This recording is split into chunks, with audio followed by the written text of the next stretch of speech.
When they can't disprove your facts, then they just personally attack you. And that seems to be the approach that they take. Well, we can't disprove the facts, so now we have to smear his reputation. Yeah, like that one part where he was talking about Miss Wallace, and the tape was supposed to be hidden or whatever. Now, when she seen that, she got mad, and a lot of people don't know that. But people think that the purpose of talking to her and dealing with her, or you coming in, is to discredit that so they can drop the lawsuit.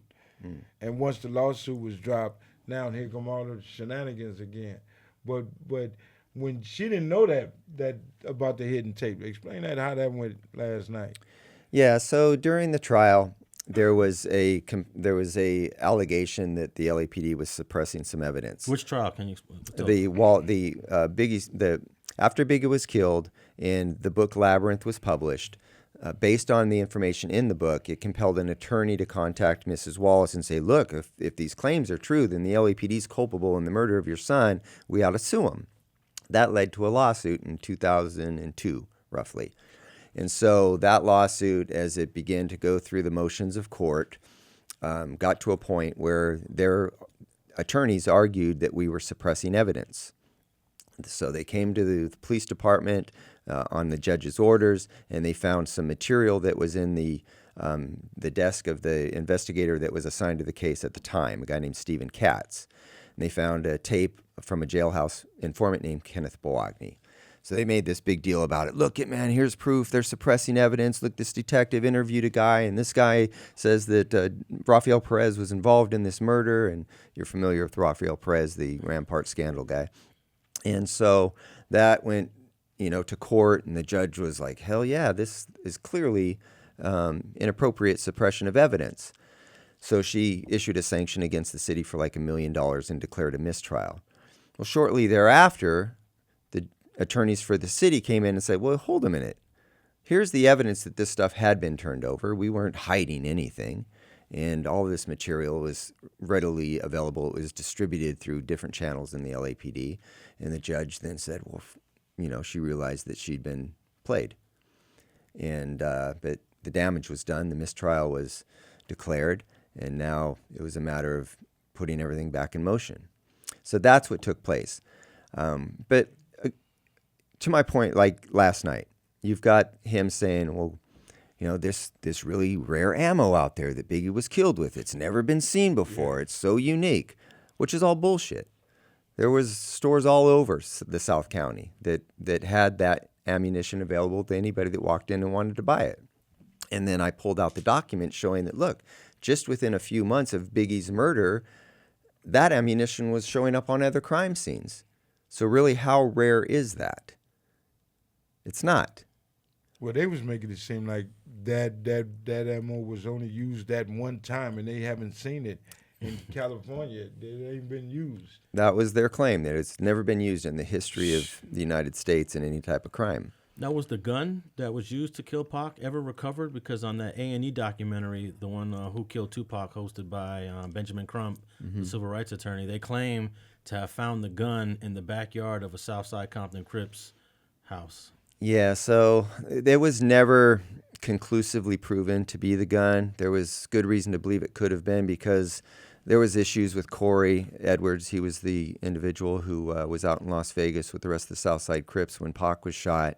And Corey Edwards he wasn't down with all that. He wasn't trying to be part of that. And so they thought he was kind of ranking out. And so when the murder went down and Corey had kind of distanced himself from it, they saw that he was just maybe too soft or whatever. And the gun may have been tossed in his backyard just to kind of fuck with him. That was the working theory. I don't know if that's true or not, but a .40 caliber Glock was found in the backyard of his girlfriend's parents' house, actually in Compton. And we recovered the gun. Or actually, Compton had recovered the gun. We took it to Las Vegas to test it and compare it against the ballistics in Tupac's case. But the analysts out in Las Vegas said that it wasn't a match. So we had to accept that. Had to accept it, even though there's been rumors that the Las Vegas District Attorney's Office doesn't even want to touch this case. Yeah, I have to just stick with what we're being told. I can't draw that conclusion that they're intentionally. Because they have nothing to gain to even charge anyone in this. Because everyone would have to be dragged back to Vegas. The trial would take place there. And this is just a city that doesn't want that type of attention. Yeah, and at this point in time, there's really nobody to drag back, other than Keefe D and his own confessions of his involvement. The other guys in the car are all dead. The guy who gave the gun to Keefe D, he's dead. Von Zip, yeah. So all of these guys that would potentially be either co-conspirators or co-defendants, they're all gone. And there's no real witnesses who can come and say, yeah, I was there. Keefe D was the one who was in the car and had the gun and was participating in the murder. So you've basically got Keefe D testifying against Keefe D.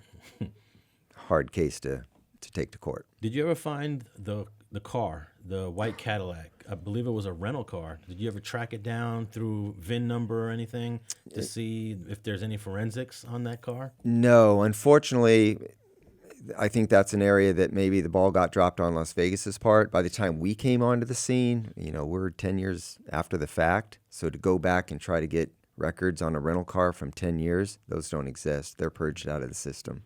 So it's impossible then to know, because that car might be sitting in someone's backyard or it might be in a junkyard, Yeah. Now, these days, yeah, that was a long time ago. Didn't nobody have no license plate number or nothing to find that car. The first person that seen that car was me at the 662. You saw the white Cadillac. Yeah, they was there. Yeah, they was there. And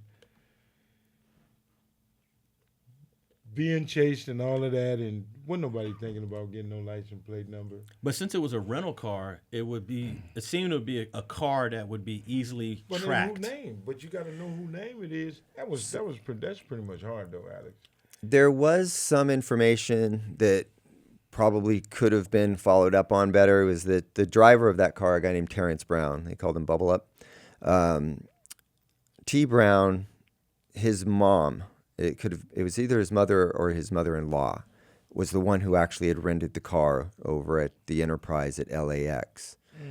And so if we had known that, or if law enforcement had known that back at the time, potentially they could have run down that lead and found out that there was a connection between T. Brown and the car. That would have been monumental. But even still, for y'all records today, can y'all go back and look and see if that was a white Cadillac, whatever color it was, to make the model the whole nine? Yeah, no, because all those records were purged. Those rental car companies, after a period of time, they just purge their records. They don't keep them indefinitely for, 2 decades. Yeah, but Enterprise, for example, takes all their cars that are like 2 years old and they put them on an Enterprise lot and then they sell them to the public. Right. Those records still exist because they have to track who'd you sell it to. You had to put insurance on the car. There has to be a payment plan, so that means it was financed. So there's got to be records on these cars. I guess the point I'm trying to make is that first you'd have to go to a rental or to Enterprise and say, here's a name. That's purged. So if you were to go to them and say, hey, 20 years ago, we don't have those records of Mrs. Brown. And that's the only way where you're going to be able to track the car, because through her name is the only. Basically, it's all lost. How about this? You've learned about this in 2006, 2007, right? 2009, really. 2009, okay. Yeah. So 13 years later, you know that they rented a car from Enterprise, a white Cadillac, a 96 Cadillac. How many of them could there have been? And they have records of all the VIN numbers. They probably don't have a record of who rented it. Right. But the identity of the car should still be recorded somewhere, right?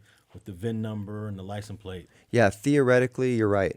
Well, even if they got the car, 13 years later, you ain't gonna get nothing off of it. Well, apparently they got shot back at.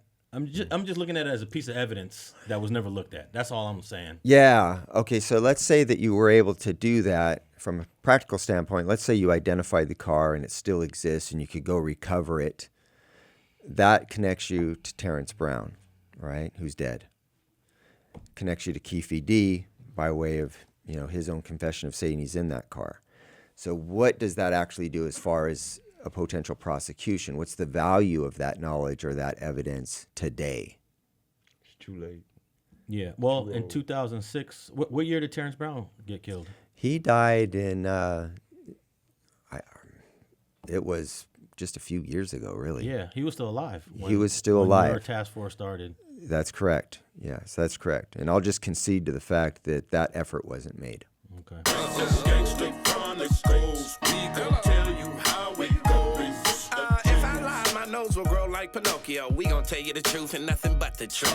Gangster Chronicles, this is not